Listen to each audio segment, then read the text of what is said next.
chiamo Pietro Grasso e sono cresciuto a Palermo, una città importante per le scelte della mia vita. Dal 2005 sono il procuratore nazionale antimafia. Sono così passato dalla trincea della Procura di Palermo al quartier generale di Roma, dove arrivano le notizie da tutti i fronti. Si studiano le tendenze e le nuove attività della mafia. Si elaborano le tecniche e le strategie necessarie per combatterla.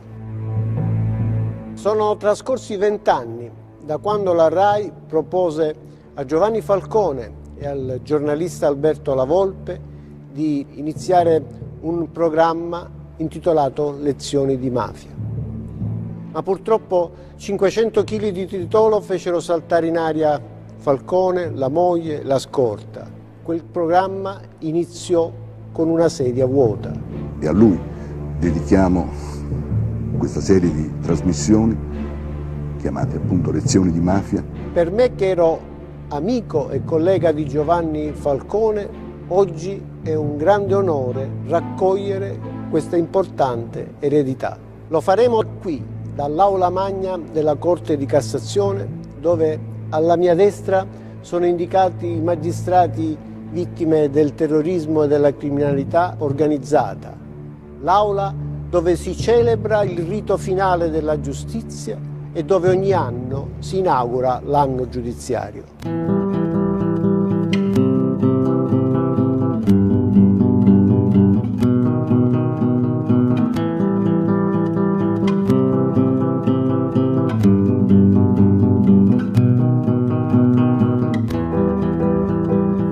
In questa lezione di mafia ci occuperemo della struttura di Cosa Nostra. Per capirla è fondamentale conoscere il modo in cui è organizzata, ma anche i passaggi storici che l'hanno caratterizzata nei vari decenni.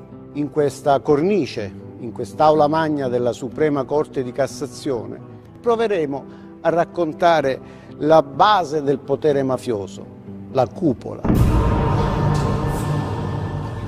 Quando nel 1984 il pentito Tommaso Buscetta decise di collaborare con la giustizia e incominciò a svelare a Giovanni Falcone i segreti dell'organizzazione, la prima cosa che disse fu: la parola mafia è una creazione letteraria, noi ci chiamiamo Cosa Nostra.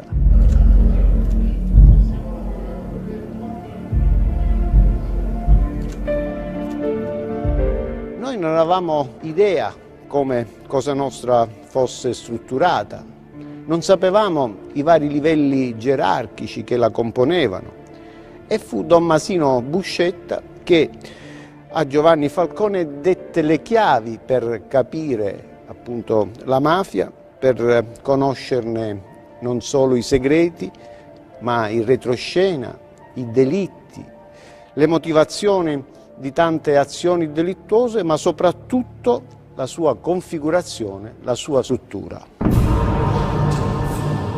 Per far comprendere la complessità dell'organizzazione, spesso anche parlando con i giovani, uso un'immagine, quella dei cerchi concentrici.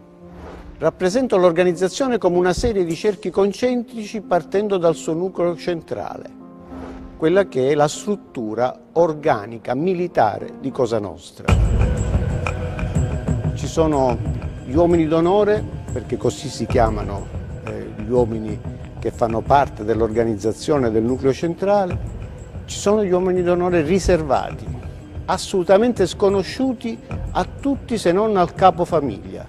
Sono stati iniziati in una maniera particolare perché sono delle persone che garantiscono il contatto con l'esterno, con le relazioni col resto della società. Anticamente potevano essere anche dei nobili, dei politici, quindi persone devono essere assolutamente insospettabili circa i loro rapporti, le loro relazioni con l'organizzazione criminale. Poi ci sono gli avvicinati o i vicini, soggetti che pur non facendo parte di questo nucleo centrale servono al capofamiglia per poter riuscire a ordinare delle azioni delittuose senza che l'uomo d'onore debba risponderne ad altri, a tutta quanta l'organizzazione. Naturalmente questi soggetti vengono tenuti vicini all'uomo d'onore e piano piano vengono osservati, perché poi saranno coloro che saranno affiliati. Quindi si comportano al meglio, obbediscono a qualsiasi input dell'uomo d'onore proprio perché sperano di entrare nell'organizzazione. Passando all'altro cerchio concentrico si arriva alla famiglia di sangue, che naturalmente non può che essere assolutamente in sintonia con l'uomo d'onore e con tutti i suoi segreti, con tutte le sue azioni. Però bisogna stare attenti, perché quando la famiglia di sangue si allarga, il controllo su chi deve far parte degli affini è molto importante per Cosa Nostra. Pensate che addirittura in un pizzino di Provenzano un uomo d'onore chiedeva al capo della cupola se la sua figlia poteva fidanzarsi ufficialmente con una certa persona e voleva l'autorizzazione per essere sicuro di non sbagliare, di non mettere in famiglia una persona non gradita. Poi passiamo all'altro cerchio concentrico, la microcriminalità. I ladri, i rapinatori, gli scippatori non fanno parte dell'organizzazione criminale, che è una elite diversa, un'elite criminale. Ma costoro, pur non facendone parte, sono utilissimi, perché spesso vengono utilizzati come vedette nei quartieri controllati completamente dall'organizzazione e per poter meglio gestire anche il rapporto con la polizia. È una cosa un po' particolare, nel senso che se lasciano libertà alla microcriminalità, la polizia si deve concentrare su costoro e magari lasciar perdere le indagini nei confronti dei mafiosi. Ricordo un episodio, alcuni rapinatori interrogati erano andati a fare una rapina a Bologna e io chiesi, tra le altre cose, ma scusate, ma non esistevano banche in Sicilia per andare a fare la rapina in altre regioni?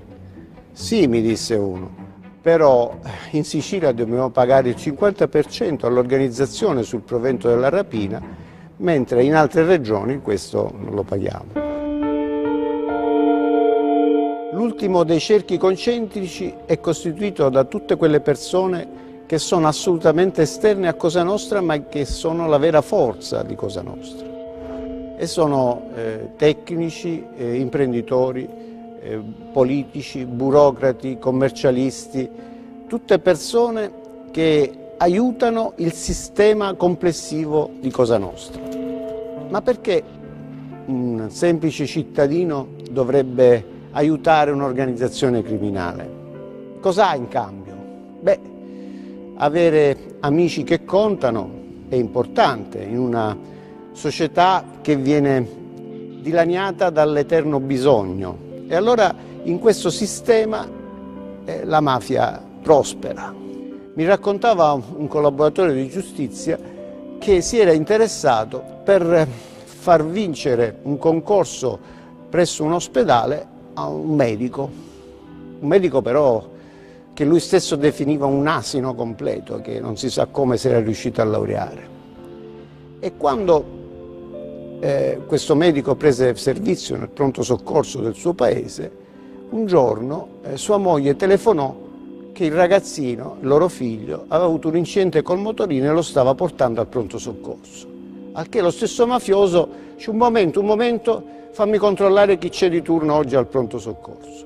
Proprio perché lo stesso mafioso comprende quanto danno può fare, eppure lo fa lo stesso.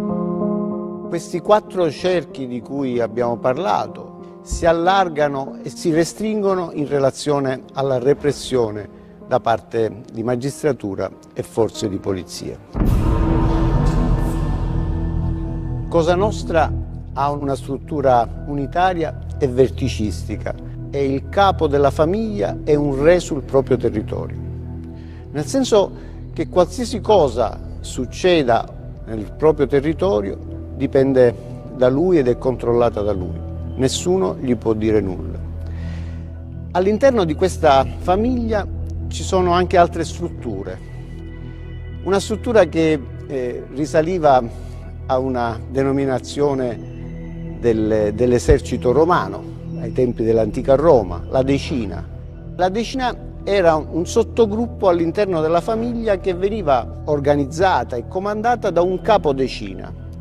Era il capodecina che poteva avere relazioni con il capo della famiglia. Poi queste decine nel tempo furono spostate anche in altre parti diverse della Sicilia. Addirittura Buscetta parlava di una decina istituita a Roma negli anni 60-70. 3 o più famiglie venivano rappresentate da un capomandamento. Questo per poter meglio creare una struttura compatta, unitaria. E il capomandamento, che appunto rappresentava 3 o più famiglie, in genere contigue nel territorio, quindi aveva una competenza più estesa sul territorio, poi portava tutti i problemi sia della famiglia sia dei rapporti con le altre famiglie nell'organismo di vertice, la commissione. La Commissione Provinciale di Cosa Nostra è il vero organo di coordinamento dell'organizzazione. Fu creata a modello e ad esempio di Cosa Nostra americana, su suggerimento appunto dei cugini d'oltreoceano, che nel 1957, nella cornice sfarzosa dell'Hotel delle Palme, dove Wagner aveva finito nell'Ottocento di comporre le ultime note del Parsifal, bene, lì si svolse una riunione epocale, raccontata anche questa nei suoi particolari da Buscetta. C'erano tutti i capi delle famiglie mafiose di Cosa Nostra e Gio Bonanno, che mancava dalla Sicilia da 30 anni, suggerì di creare questo organismo di vertice proprio per riuscire a dare pace all'organizzazione. Ma invece di costruire, come negli Stati Uniti, un'unica commissione centrale, in Sicilia Cosa Nostra decise di costruirne una per ogni provincia, naturalmente lasciando fuori le cosiddette province babbe, cioè le province dove non c'erano state emergenze e presenze di famiglie di Cosa Nostra autoctone. E quindi quei territori venivano a essere influenzati da presenze di altre famiglie di Cosa Nostra contigue. Per esempio erano le famiglie di Cosa Nostra catanese che si occupavano del territorio delle province di Ragusa e Siracusa, così come il territorio di Messina in parte veniva influenzato dalle famiglie dell'entroterra della provincia messinese e per una parte anche riceveva le influenze dall''ndrangheta di oltre lo stretto di Messina, l''ndrangheta di Reggio Calabria.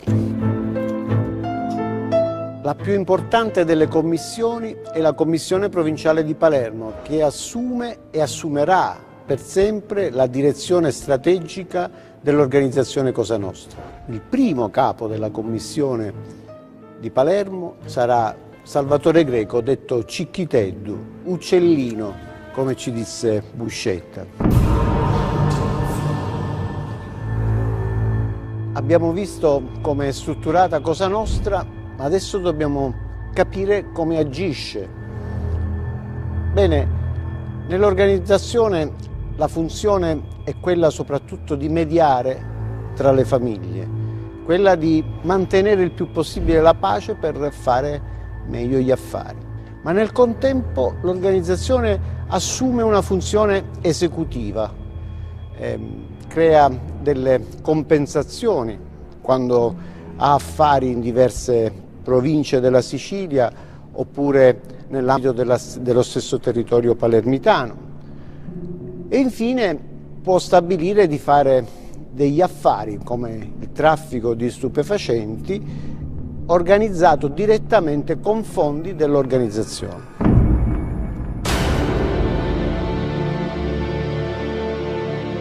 Dopo la strage di Ciaculli, il 30 giugno del 1963, nella quale morirono coloro che erano andati lì per disinnescare l'ordigno, 7 militari, iniziò una repressione notevole nei confronti dell'organizzazione.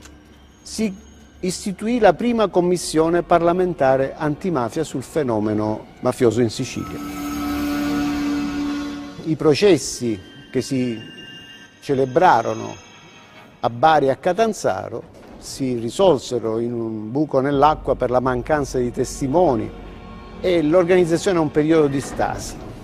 Cicchiteddo, Salvatore Greco, emigra in Venezuela e si crea un organismo sui generis, una sorta di triumvirato, composto da Luciano Liggio, Stefano Bontate e Gaetano Badalamenti. Nel 1974 a Milano era stato arrestato Luciano Liggio. Quindi i corleonesi in commissione venivano rappresentati da Riina e Provenzano in maniera, a dire dei collaboratori di giustizia, congiunta, quasi paritaria. Solo che usavano uno stratagemma, nel senso che andavano ora l'uno, ora l'altro. E quando c'erano decisioni che volevano contrastare e che non volevano approvare, dicevano che prima bisognava consultarsi con l'altro che non era presente alla riunione. Piano piano i corleonesi cercarono di condizionare sempre di più l'operato della commissione, avendo messo lì un capo come Michele Greco, che Buscetta definisce come una sorta di burattino di cui tenevano i fili Riina e Provenzano. Lei è imputato di numerosissimi reati, come lei saprà. Io solo le dico una parola: la violenza non fa parte della mia dignità. Gliela ripeto, la violenza non fa parte della mia dignità. Ho capito perfettamente. La ringrazio, signor Presidente.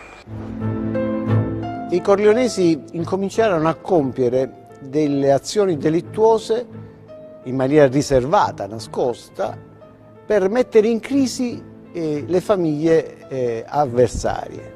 Uno dei primi atti del genere fu il sequestro di Luciano Cassina, il figlio di un notissimo imprenditore che faceva affari con le altre famiglie palermitane come il Bontade, gli Inserillo.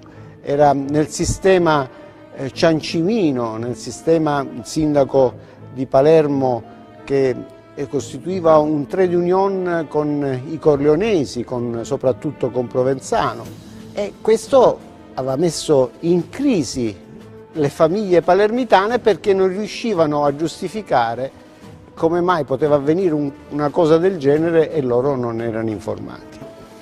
La stessa cosa avvenne nei confronti dei cugini Salvo, che poi scopriremo saranno considerati a pieno titolo organici a Cosa Nostra. Tant'è che sequestrarono Luigi Corleo, il suocero di Nino Salvo. Ebbene, con queste azioni veniva piano piano indebolito il potere delle famiglie palermitane, ma Riina riesce ad ottenere da uomini di fiducia inseriti nelle varie famiglie tutte le informazioni necessarie per creare una sorta di servizio segreto, di intelligence nell'ambito dell'organizzazione. Tant'è che viene a sapere che Bontade e Inserillo, stanchi di subire tutte queste azioni delittuose senza che si potesse conoscere il vero autore e quindi poterne chiedere la testa a livello formale nell'ambito dell'organizzazione, bene, sa che si sta preparando un piano per la sua uccisione. E quindi da qui la reazione di Riina, che con l'uccisione prima di Bontade e dopo poche settimane anche di Inserillo inizia quella che fu definita la seconda guerra di mafia. Palermo è adesso veramente... 5 morti e un ferito grave a Palermo stasera. Non vi è dubbio che si sta assistendo ormai ad una guerra spietata tra clan rivali. Ma questa definizione è impropria, perché non si trattò di una guerra con caduti dall'una e dall'altra parte. Si trattò di una scientifica eliminazione di tutti gli avversari dell'altra parte di Cosa Nostra, cioè dei palermitani, delle famiglie che erano vicine a Bontade e a Inserillo. A Inserillo uccisero un figlio, un ragazzino di 16 anni e, secondo quello che raccontarono i pentiti, gli tagliarono addirittura il braccio destro perché aveva detto che con quel braccio avrebbe ucciso Riina. Tra il 1981 e il 1983 scompaiono o per eliminazione fisica o per lupara bianca qualcosa come 1000 uomini d'onore. Si ricrea quindi una nuova commissione. Riina diventa lui il vertice, il capo di Cosa Nostra. Riesce a giustificare il suo operato di fronte alla nuova commissione proprio perché porta le testimonianze di coloro che avevano indicato il piano di Bontade e Inserillo per la sua uccisione. E da quel momento cambia anche la funzione di Cosa Nostra, non più organismo che deve mediare tra opposte famiglie. Ormai chi ne fa parte soltanto perché gradito al capo dei capi e quindi a Riina.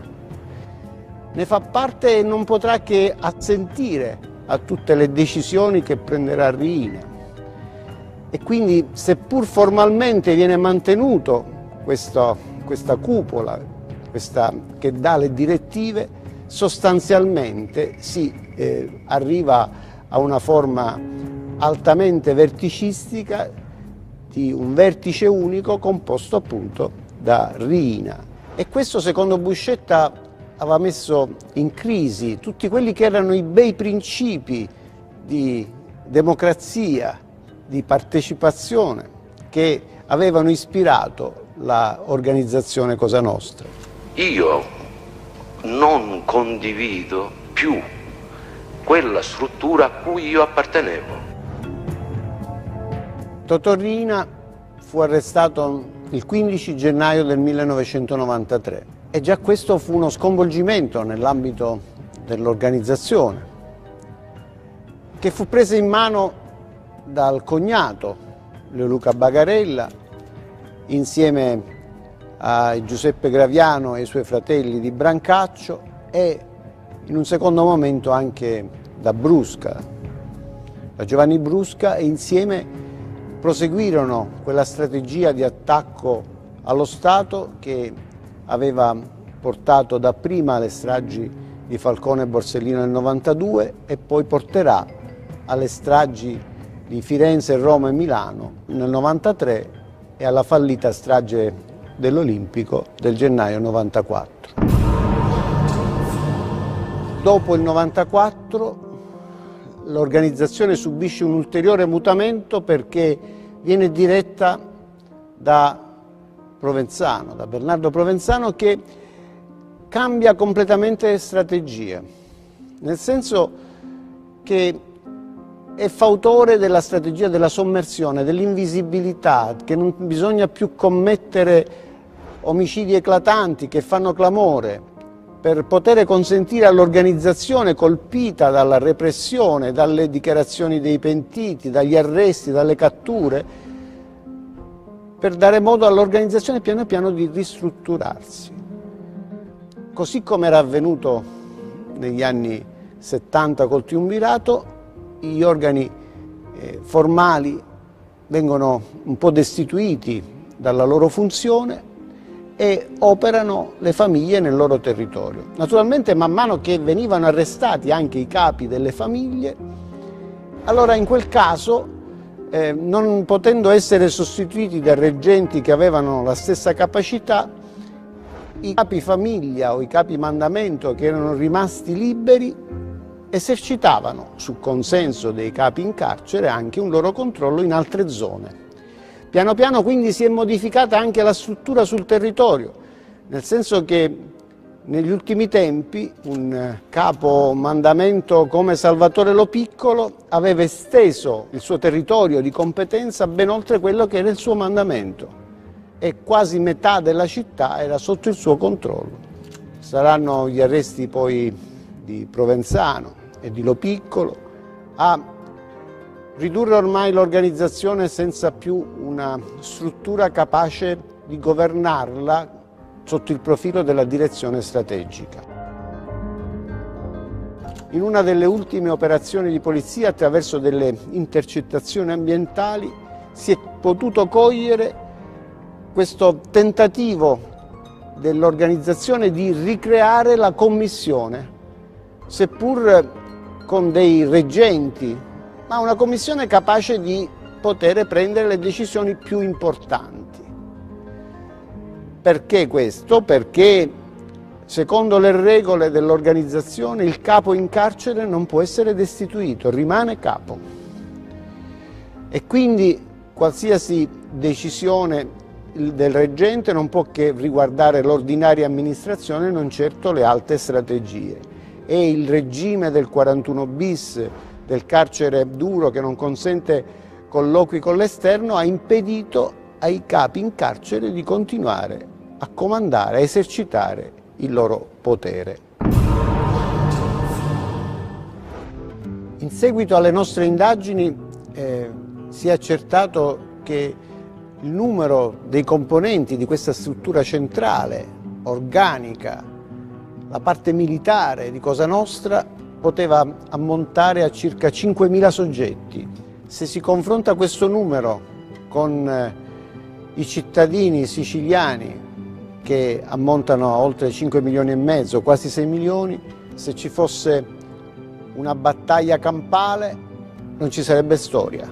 5.000 contro 5 milioni non avrebbero nessuna possibilità di vittoria. Ma le cose purtroppo non stanno così, perché come abbiamo visto parlando dei cerchi concentrici, non è solo il nucleo centrale che mantiene il sistema mafioso, ma tutte le altre fasce che compongono questi cerchi, e la più importante è quella finale, che è la vera forza di Cosa Nostra, perché contribuisce al mantenimento del sistema mafioso.